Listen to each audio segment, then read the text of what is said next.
치명적이고 치욕적인 죄악을 범하게 되죠. 혹은 다르게 생각할 수도 있어요.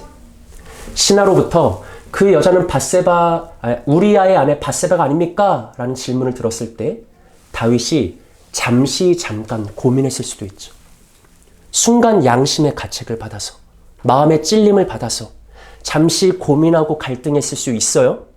이어지는 다윗의 모습을 보면 그가 고민했다 해도 그는 스스로 자신의 이성의 스위치를 꺼버렸다.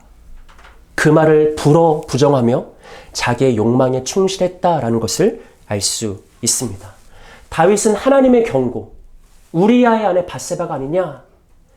우리아의 아내 밧세바라는 것을 자신의 머리에서 완전히 지워버리고요. 밧세바를 철저하게 그 여자로 대합니다. 우리 4절 한번 볼까요? 4절 읽어볼게요.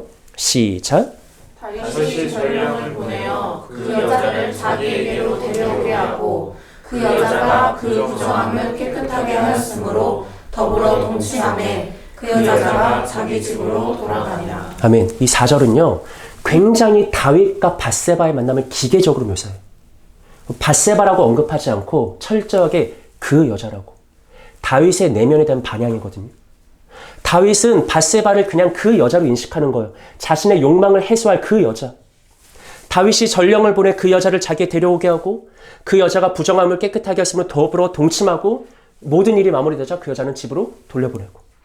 다윗이 밧세바를 어떻게 상대했는지, 어떻게 인식했는지, 하나님의 음성이 들렸다 해도 그가 일부러 하나님의 말씀을 억눌렀다는 것을 우리는 4절을 통해서 충분히 확인할 수 있죠. 바라던 대로 다윗은 욕망을 풀었습니다. 그 여자는 집으로 돌아갔습니다. 그래서 다윗과 그 여자의 만남은 그냥 여기서 끝나버릴 수 있었습니다. 그게 다윗이 원하는 최상의 시나리오였죠.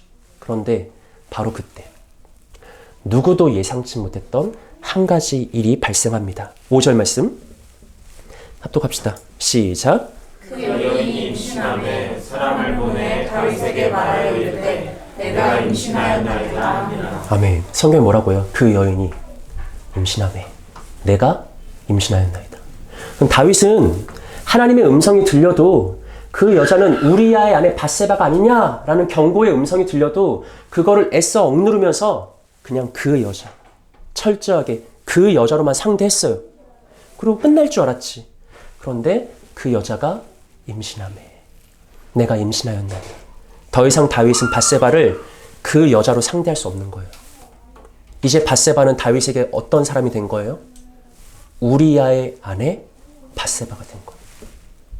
찬물을 끼얹은 듯이 다윗이 그것을 새삼 인식했겠죠. 다윗은 어떻게 할까요? 어떻게 해야 될까요? 우리가 다윗에게 기대할 수 있는 최선의 반응은 뭘까요? 아마도 하나님과 우리아와 밧세바 앞에 자신이 씻을 수 없는 죄악을 저질렀음을 고백하면서 그 용서를 구하고 내가 감당할 수 있는 어떤 책임과 배상이 있다면 그것을 성실하게 감당하겠노라고 선언하는 그런 믿음의 행동이겠죠. 하지만 다윗은 그렇게 행하지 않습니다. 오히려 다윗은 이스라엘의 왕으로서 자신이 가지고 있는 모든 지위와 권력을 총동원해서 간교와 속임, 강압과 폭력의 방식으로 자신의 죄를 덮으려고 시도합니다. 전쟁터에 나가 있는 우리아를 불러들여요. 강교한 속임으로 우리아가 그날 밤 집에 돌아가서 밧세바와 동침하게 유도합니다. 그럼 자신의 죄가 덮어질 수 있거든요. 근데 충실한 우리아가 그것을 거절하자 여의치 않아서 이번에는 군대 장관 요압에게 편지를 써서 강압과 폭력의 방식으로 전쟁터에서 우리아를 죽게 만듭니다. 지시하죠. 이처럼 성경은 뭘 말하냐면 다윗이 그의 마음속에 죄가 꿈틀거리고 고개를 치켜드는 그 순간에 찾아온 하나님의 경고를 무시했을 때, 다윗이 죄에 노출됐을 때 하나님도 동시에 그의 마음속에 역사하셨잖아요. 근데 그 음성에 민감하게 반응하지 못했을 때 이내 다윗의 마음에서 그 죄는 순식간에 자라났고 파멸과 죽음이라는 열매를 생산하게 되었다라는 것을 고발하고 있는 것이죠. 여기서 우리가 중요하게 기억해야 될 것은 죄라는 것이 가지고 있는 본래적 성격입니다. 여러분, 죄는 뭐예요? 성경에서 죄는 항상 거창하게 시작하지 않아요. 죄는 항상 아주 단순한 생각과 욕망에서 시작됩니다. 근데 죄가 가지고 있는 본래적 성질은 뭐냐면 바로 그때 내가 절연히 잘라내지 않으면 죄는 순식간에 우리의 욕심과 정욕과 탐심을 흡수해서 섭취해서 순식간에 자라나고 장성해서 마침내 사망과 파멸이라는 열매를 맺게 된다는 것이죠. 바로 이에 대해서 야고보 사도는 야고보서 1장 15절에서 이렇게 말하는데 우리 합독할까요? 시작! 욕심이 잉태한즉 죄를 낳고 죄가 장성한즉 사망을 낳느니라. 아멘. 성경 뭐라고 말해요? 욕심이 뭐하는 순간이 있다. 잉태하는 순간이 있다. 다윗의 경우로 하면 다윗의 마음 가운데 정욕이 착상하는 순간이 있다. 욕심이 잉태하는 순간, 정욕이 착상하는 순간, 하지만 그때 하나님은 우리의 삶에 개입하시죠. 하나님의 비밀한 음성을 통해서 우리에게 경고의 메시지를 날리시죠. 그리고 그 음성에 순종해서 우리가 바로 그때 죄를 다스리면 다행인데 성경이 말하는 것은 만약 그때 죄를 다스리지 못한다면 죄는 순식간에 자라난다. 장성한다. 사망이란 열매를 맺게 된다. 이것이 바로 성경이 말하는 죄에 대한 원리입니다. 죄가 날마다 속삭이는 게 뭐냐면 여기까지는 괜찮아. 이 정도까지는 괜찮아. 이상하다 싶으면 멈추면 되잖아 라고 속삭여요. 근데 그 처음 죄가 마음에 잉태하려는 순간, 정욕이 마음에 착상하려는 그 순간 내가 하나님의 말씀으로 절연히 죄를 대항하지 않으면 결코 누구도 이때쯤 됐으니까 멈춰야겠다라고 멈출 수 없다는 것이죠. 마치 그것은 달리는 호랑이 등에 올라탄 것과 같아서 한 번 시작한 죄, 한 번 자라난 죄는 이 세상의 어느 누구도 스스로의 힘으로는 다스릴 수 없고 그것을 꺾을 수 없다는 것입니다. 그래서 하나님은 우리에게 뭐라고 경고하시냐면 너의 마음에 죄가 잉태되는 그 순간, 너의 마음에 정욕이 착상하는 그 순간 바로 조금도 지체하지 말고 그 즉시 그 죄를 다스려라 라고 경고하십니다. 창세기 4장 말씀 볼까요? 합독할게요. 시작! 여호와께서 가인에게 이르시되 내가 분하여 함은 어찌 됨이며 안색이 변함은 어찌 됨이냐 내가 선을 행하면 어찌 낯을 들지 못하겠느냐 선을 하지 아니하면 죄가 너희에 엎드려 있느니라 죄가 너를 원하나 너는 죄를 다스릴지니라. 아멘. 가인과 아벨에 대한 우리가 잘 알고 있는 이야기죠. 가인과 아벨 모두가 하나님께 제사를 드렸습니다. 근데 하나님이 아벨의 제사는 기쁘게 받으셨는데 가인의 제사는 거부해요. 근데 그 순간 가인의 얼굴색이 변했다. 그리고 가인은 하나님과 아벨을 향한 분노를 느꼈다. 오늘 우리가 해왔던 용어로 하면 그 순간 가인의 마음에 분노가 잉태된 거예요. 가인의 마음에 분노가 착상했다고요. 근데 그때 하나님은 가인에게 개입하십니다. 다윗에게 그랬던 것처럼. 왜냐하면 이때 다스리지 않으면, 이때 꺾어놓지 않으면, 이때 대항하지 않으면 결코 어느 누구도 자기의 힘으로는 죄에 대항할 수 없음을 잘 알고 계시기 때문이죠. 그래서 하나님은 즉시 가인의 삶에 개입해요. 가인에게 뭐라고 하십니까? 1번, 죄가 문에 엎드려 있느니라. 이건 그림 언어거든요. 어떤 그림이냐면 맹수가 먹잇감을 앞에 두고 웅크리고 있는 그림이에요. 그러니까 하나님이 말씀하신 건 뭐냐면 야, 죄가 지금 너의 마음에 착상하려고 하는데 그 죄 지금 놓치면 걔는 순식간에 너에게 달려들어 목덜미를 물어뜯고 결코 너를 놔주지 않는다. 죄가 내 마음에 잉태하는 그 순간 다스리지 않으면 어느 누구도 죄를 이길 수가 없다. 그러니 2번 뭐 해라? 죄가 너를 원하나 너는 죄를 뭐 해라? 다스려라. 언제요? 중요한 건 타이밍이지. 언제? 언제요? 내 마음에 욕심이 잉태하는 그 순간에, 정욕이 착상하는 그 순간에, 분노가 느껴진 그 순간에 바로 하나님의 음성을 따라서 우리는 죄에 대항해야 한다는 것이죠. 첫 번째 말씀을 정리할게요. 다윗은 정욕이 잉태하는 순간을 다스리지 못했습니다. 가인은 분노가 착상하는 순간을 다스리지 못했습니다. 이 정도까지는 괜찮겠지라고 방치했습니다. 하지만 순식간에 죄는 자라났고 하나님의 경고대로 죄는 가인과 다윗에게 달려들어서 그의 목덜미를 물어 뜯었습니다.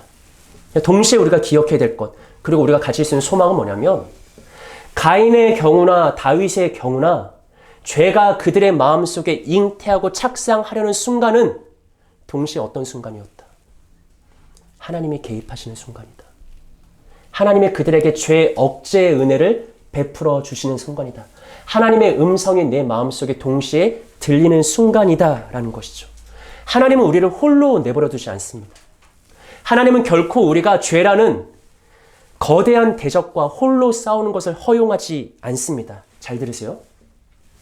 죄가 우리를 흔들려는 순간은 동시에 하나님께서 우리에게 개입하시는 순간입니다. 또 한 번, 죄가 우리에게 속삭이는 순간은 동시에 하나님께서 우리에게 말씀하시는 순간입니다. 그러니 우리는 민감한 마음으로 성령의 음성에 순종하는 삶을 살아가야 되는 거죠. 죄가 나를 꺾으려고 했는데 하나님은 그때 방관하고 있지 않았습니까? 라고 말할 수 없는 거예요. 죄가 우리를 꺾기 위해서 욕심과 정욕과 탐심과 교만과 분노를 마음에 착상하려고 시도하는 그 순간은 동시에 우리 안에 내주하시는 성령께서 역사하시는 순간이다. 죄의 음성이 들릴 때 동시에 하나님의 음성도 내 안에 들린다. 중요한 것은 그 음성을 내가 듣고 있는가, 깨어 있는가, 민감하게 반응하고 있는가, 일부러 억제하고 있진 않은가, 진심으로 순종하고자 하는가, 바로 여기서 죄에 대한 승리의 성화의 삶이 결정된다는 것이죠. 오늘 이것을 기억하시면서 날마다 죄에 민감하게 반응하시고 하나님의 음성에 순종하심으로 죄에 승리할 수 있는 복된 여러분들 되시기를 예수님의 이름으로 축복합니다. 자, 우리 두 번째로 시편 51편의 표제의 말씀 함께 생각해 볼까요? 자, 여러분, 다윗이 밧세바와의 간음을 덮기 위해서 전쟁터에 나가 있던 우리아를 불러드립니다. 그리고 어떻게 해서든지 우리아가 집으로 되돌아가게 하죠. 집에 돌아가서 밧세바와 동침하면 자신의 모든 죄가 완전히 사라지게 되니까. 그런데 바로 이 우리아와 다윗의 대화에서 오늘 우리가 특별히 주목해야 될 한 가지 중요한 표현이 있습니다. 11장 11절 보시면 제가 읽어볼게요. 우리아가 다윗에게 아뢰되 언약궤와 이스라엘과 유다가 야영 중에 있고 내 주 요압과 내 왕의 부하들이 바깥들에 진치고 있거늘 내가 어찌 내 집으로 가서 먹고 마시며 내 차와 같이 자리이까. 마지막 합독할까요? 시작. 내가 이 일을 행하지 아니하기로 왕의 살아계심과 왕의 혼의 살아계심을 두고 맹세하노라. 아멘. 다윗이 우리아에게 자꾸 속임을 사용하잖아요.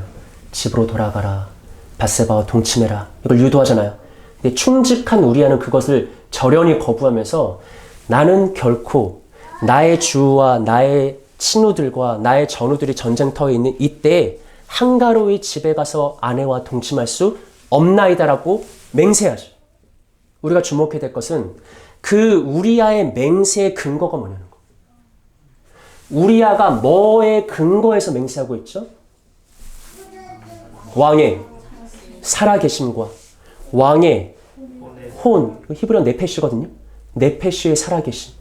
여러분, 저는 성경 전체에서 손꼽을 수 있는 통렬한 아이러니 중에 하나가 바로 여기라고 생각해요. 우리아는 맹세를 해요. 나 죄 짓지 않겠다고. 나는 충실하게 살아가겠다고. 신실하게 살아가겠다고. 그 맹세의 근거가 뭐예요? 당신의 살아계심과 당신의 네페시의 살아계심을 두고 맹세한다. 다윗은 살아있는 상태였을까? 다윗은 진짜 그의 영혼과 그의 영성과 그의 신앙과 믿음과 양심이 살아있는 상태였을까?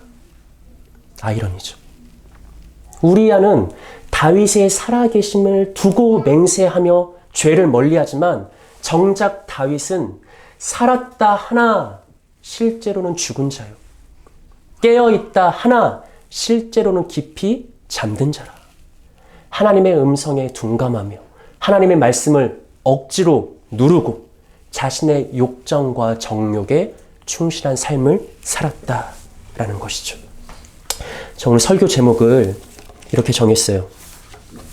깊이 잠든 이들에게.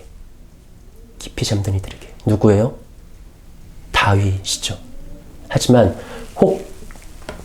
혹여나 지금 우리 가운데 다윗처럼 깊이 잠든 이들이 있다면 하나님의 어떤 내적인 음성과 감동과 역사에도 반응하지 못하고 살아있다 하나 죽은 자요 깨어있다 하나 실상은 잠든 자처럼 살아가는 그런 영혼들이 있다면 이 시간 하나님의 말씀과 성찬 예식을 통해서 다시 소생케 되는 은혜를 누리시기를 예수님의 이름으로 축복합니다. 자, 우리 본문 말씀 다시 봅시다. 제가 읽을게요. 다윗의 시 인도자를 따라 부른 노래. 다윗이 밧세바와 동침한 후 선지자 나단이 그에게 왔을 때.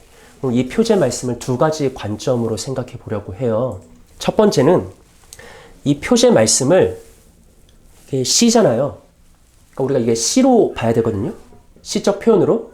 근데 첫 번째는 시적 표현이기는 하지만 우리가 이것을 객관적인 관점에서 먼저 생각해 보자라는 겁니다. 왜냐하면 성경은 다윗이 밧세바와 동침한 후 선지자 나단이 그에게 왔을 때라고 말하면서 다윗이 밧세바와 동침하자마자 선지자 나단이 찾아온 것처럼 말하죠.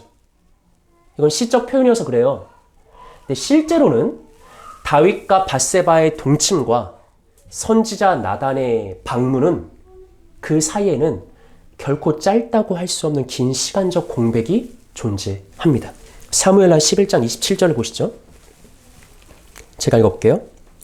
그 장례를 마침에 다윗이 사람을 보내 그를 왕궁으로 데려오니 그가 그의 아내가 되어 그에게 아들을 낳으니라. 다윗이 행한 그 일이 여호와 보시기에 악하였더라. 1절 여호와께서 나단을 다윗에게 보내시니 그가 다윗에게 가서 그에게 이르되 한 성읍에 두 사람이 있는데 한 사람은 부하고 한 사람은 가난하니. 무슨 말이냐면 다윗과 밧세바가 동침하죠. 그리고 선지자 나단이 다윗에게 찾아오죠. 이 중간에 벌어진 일이 밧세바가 다윗의 아들을 낳았다라는 거예요. 시간적 공백이 존재하죠. 최소한 10달. 밧세바 사건과 다윗의 참회 사건 그 중간에는 결코 짧다고 할 수 없는 최소한 10달 이상의 시간적 공백이 존재했다는 거예요. 그래서 종교개혁자 존 칼빈은 이 부분을 주의하면서 뭐라고 해석했냐면 다윗은 1년 이상의 시간 동안 깊은 영적 혼수 상태에 빠져 있었다. 다윗은 어떤 상태였다? 깊은 영적 혼수 상태였다. 앞에서 우리가 봤죠? 우리와의 대화에서. 우리아가 왕의 살아계심과 왕의 네페시의 살아계심을 근거로 나는 결코 죄를 질 수 없노라 라고 맹세했잖아요. 하지만 그 순간 이미 다윗은 죽은 자. 그 신앙과 양심과 믿음이 잠들어 있는 자. 더 끔찍한 것은 그의 깊은 영적 수면과 침체와 혼수 상태가 그냥 몇 날 며칠 지속되다가 끝난 게 아니라 무려 1년에 가까운 기나긴 시간 동안 계속되었다라는 것이죠. 그 1년 동안 다윗은 뭐 했을까요? 뭐 했다고 생각하십니까? 알 수 없죠. 한 가지 추측은 가능해요. 상당히 개연성 있는 추측입니다. 아마도 다윗은 하나님의 율법을 따라서 매일 아침, 저녁에 드리는 상번제, 하나님께 드리는 예배에 참여했을 거예요. 분명히 그랬을 겁니다. 또 한 가지, 다윗은 이스라엘의 왕으로서 날마다 여호와의 율법책을 옆에 두고 그것을 읽고 듣고 묵상했을 것이 분명합니다. 또 한 가지, 다윗은 이스라엘의 노래 잘하는 자로서 자기가 스스로 그렇게 말하거든요. 이스라엘의 노래 잘하는 자라. 다윗은 하나님께 감사의 찬양과 기쁨의 고백을 올려드렸을 거예요. 1년 동안. 마지막으로 한 가지, 다윗은 기름 부음 받은 자로서 다른 사람들을 하나님의 말씀으로 심판하고 판결하며 훈계하고 가르쳤을 것이 분명합니다. 무슨 말이냐면 1년이라는 깊은 영적 혼수 상태의 그 기간은 실상 다윗의 외면적인 삶에서는 아무런 위화감이 느껴지지 않았다는 거예요. 다윗은 실제로는 죽은 자이고 실제로는 깊은 영적 혼수 상태에 빠져 있었지만 매일같이 예배를 드리고 매일같이 하나님께 찬양을 드리고 말씀을 묵상하고 하나님의 말씀으로 다른 사람을 가르치고 훈계하며 왕으로서 판결을 내렸다는 거예요. 신자로 살아갔다는 거예요. 그의 마음속에 그의 머릿속에 아무런 위화감 없이 거부감 없이 그렇게 다윗이 살아갈 수 있었다는 거죠. 그리고 예능 프로그램 보면 갑자기 화면 전체가 회색으로 바뀌면서 음산한 음악과 함께 이렇게 빨간색 막 흘러내리는 폰트로 어떤 문구가 하나 등장하죠. 어떤 문구? 소름. 소름. 얼마나 소름 끼치는 장면이에요. 한번 생각해 보세요.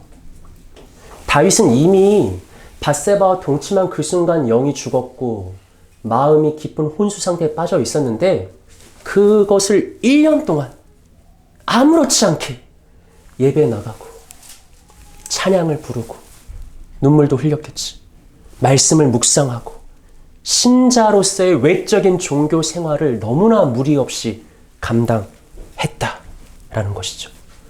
다윗을 너무 쉽게 정죄하지 않았으면 좋겠습니다.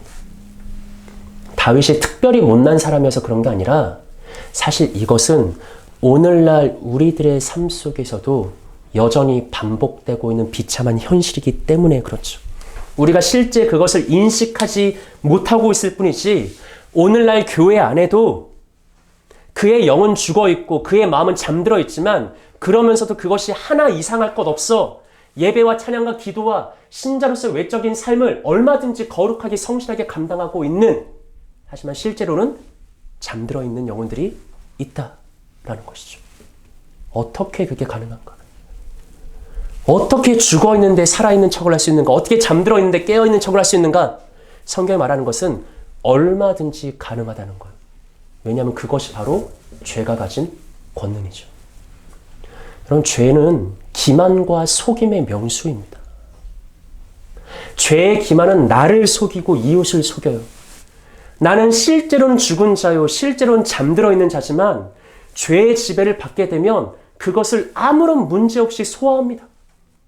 자신도 속이고 하나님도 속이고 이웃을 속여가면서 나는 거룩한 사람인 것처럼 생활하게 하는 것이 바로 죄가 가진 놀라운 권능이죠. 어떻게 해야 되는가? 어떻게 해야 그 깊은 영적 침체에서 영적 혼수 상태에서 죄의 기만과 속임에서 나는 빠져나올 수 있는가? 다시 다윗처럼 참회의 자리로 나아갈 수 있는가? 바로 이 마지막 질문에 대한 답을 찾기 위해서 우리는 오늘 본문 말씀을 다시 한번 봐야 되는데 이번에는 객관적인 관점이 아니라 시적인 표현으로 한번 본문을 봐볼게요. 본문이 뭐라고 하냐면 다윗이 밧세바와 동침한 후 선지자 나단이 찾아왔을 때라고 말하죠. 그러니까 즉 성경이 말하는 것은 다윗이 밧세바와 동침하자마자 선지자 나단이 그에게 뭐 했다? 찾아왔다. 시적인 표현이에요. 그 사이에는 1년의 공백이 있어. 하지만 지금 시인은 의도적으로 그 시간적 간극을 무시하면서 다윗이 밧세바와 동침하자마자 그에게 선지자 나단이 찾아왔다라고 말한다는 것이죠. 그럼 여기에는 굉장한 성경의 의미가 담겨 있는데 그것이 우리가 가지고 있는 개역 개정 성경에서는 잘 드러나지 않아요. 하지만 히브리어 성경을 보면 여기에는 절묘한 워드 플레이가 있습니다. 다음을 보시겠어요? 자, 다윗이 밧세바와 동침했다. 선지자 나단이 그에게 찾아왔다. 근데 히브리 성경을 보면 동침하다와 찾아오다가 동일한 동사예요. 히브리어 보라는 동사거든요. 히브리어 보의 기본적인 의미는 뭐냐면 오다 가다예요. 다윗이 밧세바에게 왔다라는 것은 히브리식 왕곡어법입니다. 다윗이 밧세바와 동침했다. 그러니까 성경이 지금 뭘 말하냐면 이건 시인의 의도적인 표현이에요. 다윗이 밧세바에게 갔을 때 하나님은 나단을 다윗에게 보냈다라는 거예요. 다윗이 밧세바와 보호했을 때 하나님은 나단을 다윗에게 보호했다라는 거예요. 뭘 의도하는 걸까요? 시간적 간격을 무시하고 있죠. 의도적으로. 뭘 강조하냐면 다윗이 열심히 자신의 욕정과 정욕을 따라서 죄를 반복하고 있는 그 순간 하나님은 나단을 보내 그에게 돌이킬 수 있는 은혜를 공급하셨다라는 거예요. 다윗은 하나님의 음성을 무시하고 자신의 정욕에 충실해서 밧세바를 범하는 악한 죄를 반복했지만 바로 그 순간 하나님은 나단을 통해 잠들어 있는 다윗을 깨우고자 은혜를 공급하셨다라는 것이죠.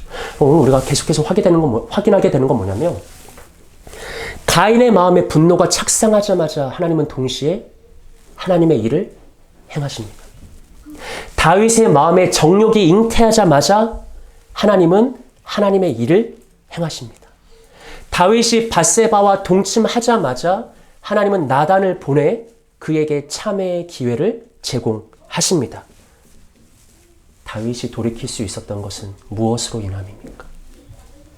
동일하게 만약 오늘 우리들 마음속에 다윗과 같은 깊은 영적 수면 상태에 빠진 그런 게으름과 나태함이 있다면 오늘 우리가 그곳으로부터 돌이킬 수 있는 유일한 방법은 무엇이겠습니까? 오직 하나님의 은혜 외에는 다른 길이 없다.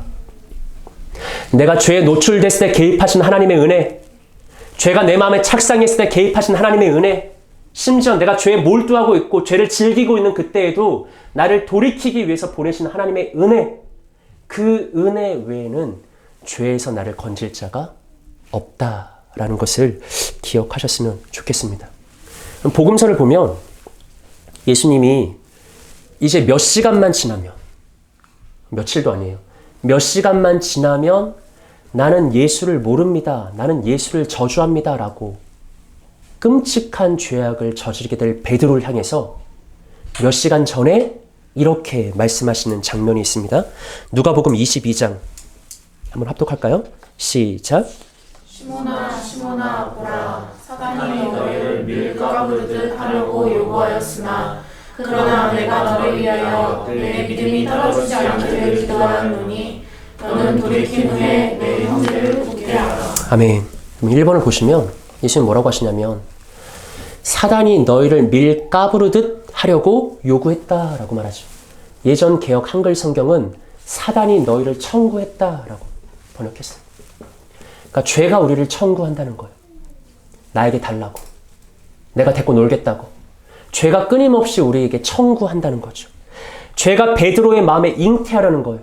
죄가 베드로를 넘어뜨리고 파멸의 열매를 맺으려고 고개를 치켜 세운다는 거죠. 근데 우리가 중요한 것은 기억해야 될 것은 2번을 보시면 그러나 내가 너를 위하여 내 믿음이 떨어지지 않기를 기도했다라고 말하죠. 베드로는 돌이킬 수 없는 죄악을 저질렀어요. 어린아이의 추궁에 못 이겨서 모든 사람들이 보는 앞에서 나는 예수를 몰라. 난 예수를 모른다고. 그래도 다른 사람들이 여전히 의심의 눈초리 쳐다보니까 나는 예수를 저주해라고 했어요. 돌이킬 수 없는 죄악이죠. 다윗과 동일한 죄라고도 할 수 있겠죠. 그랬던 베드로가 다윗처럼 다시 참회의 자리로 나올 수 있었던 것은 죄의 깊은 수렁에서 빠져나와 다시금 하나님과의 영원한 친교로 나올 수 있었던 것은 무엇으로 인함입니까? 그의 믿음이 떨어지지 않도록 중보하신 예수님의 기도 때문이었죠. 마찬가지입니다. 다윗이든 베드로든 오늘을 살아가는 우리들은 결코 우리의 힘만으로는 죄를 이길 수가 없습니다. 죄는 마음에 잉태하고 마음에 착상하려는 그 순간 바로 다스려야 되는데 우리의 힘과 의지만으로는 죄를 이길 수가 없죠. 우리는 오직 하나님의 은혜로만 성령의 도우심으로만 죄를 이길 수 있습니다. 그래서 이제 우리가 마지막으로 붙들고 기도해야 될 것은 뭐냐면 그런 우리를 위해서 하나님이 준비하신 두 가지 은혜의 선물이 있어요. 첫 번째는 로마서 8장 34절인데 함께 읽어볼까요? 시작. 누가 존재하리요 죽으실 뿐 아니라 다시 살아나신 이는 그리스도 예수시니 그는 하나님 우편에 계신 자요 우리를 위하여 간구하시는 자시니라. 아멘. 하늘에 올라가신 예수님은 뭐라고 계실까? 그 옛날 베드로가 몇 시간 후에 저지를 죄악을 염려하시며 그의 믿음이 떨어지지 않도록 기도하신 예수님. 하지만 그 예수님은 지금도 동일하게 하나님의 보좌 우편에 서서 우리를 위해서 뭐 하신다? 간구하신다. 중보하신다. 보좌 우편에 계신 예수님의 중보의 은혜가 있기에 우리는 다윗처럼 베드로처럼 죄에서 돌이킬 수 있는 것이죠. 이것이 은혜의 선물이고 이것이 우리의 기도의 능력임을 기억하셨으면 좋겠습니다. 두 번째로 로마서 8장 36절 읽어볼까요? 시작. 이와 같이 성령도 우리의 연약함을 도우시나니 우리는 마땅히 기도할 바를 알지 못하나 오직 성령이 말할 수 없는 탄식으로 우리를 위하여 친히 간구하시느니라. 아멘.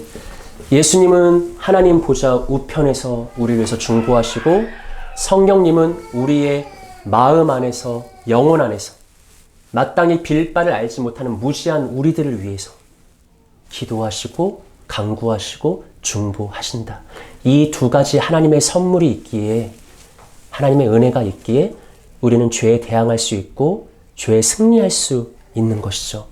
이것을 기억하시면서 이제 행하고자 하는 거룩한 성찬 예식은 사실 이 두 가지 약속이 가장 강력한 힘으로 우리에게 나타나는 하나님의 분명한 선언이고 약속이거든요. 이 성찬 예식을 통해서 다시 한번 죄를 이기고 거룩하고 청결한 마음을 회복해서 하나님의 기쁨이 되는 그런 복된 신자들 되시기를 예수님의 이름으로 축복합니다.